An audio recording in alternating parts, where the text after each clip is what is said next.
இன்னமுத மூட்டுகேன் இங்கே வா பைங்கிளியே, தென்னரங்கம் பாடவல்ல சீர்பெருமாள், பொன்னின் சிலைசேர் நுதலியர்வேள் சேரலர்கோன் எங்கள் குலசேகரன் என்றே கூறு. இது பெருமாள் திருமொழிக்கு முதல் தனியன். அடுத்தது இரண்டாவது.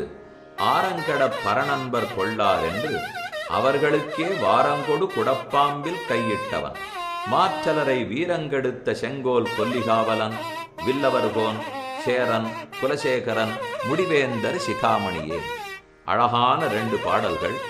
குலசேகர பெருமானுடைய பெருமை, ராமனுடைய பெருமை, அவனை பாடிய பெருமாள் திருமொழியின் பெருமை, இவற்றை சொல்ல வந்தவை. ராமானுஜரே கூறுகிறார், கிளியே இங்கு வா, குலசேகரன் குலசேகரன் அழகா சொல்லு, உனக்கு தயிர் பழம் சோறு பால் பஞ்சாமிர்தம் எல்லாம் கொடுக்கிறேன். இன்னமுதம் ஊட்டுகேன் இங்கே வா பைங்களியே, அரங்கம் பாடவல்ல சீர்பெருமாள், பொன்னின் சிலை சேர் முதலியர் வேள் எங்கள் குலசேகரன் என்றே கூறு. ஏன் குலசேகரன் சொன்ன போறதா?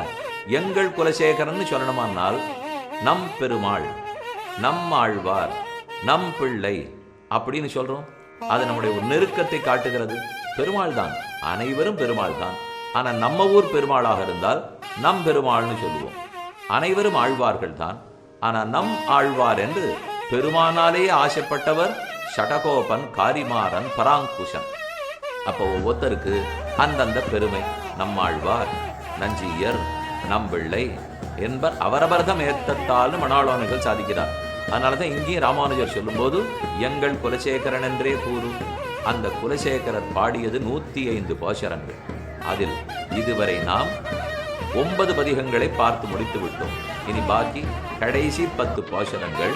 அதிலே ஸ்ரீராமாயண கதையையே உரைக்கிறார். தமிழில் பார்க்க போகிறோம். கம்பநாடர் 10,000 பாடல்கள் பாடினார்.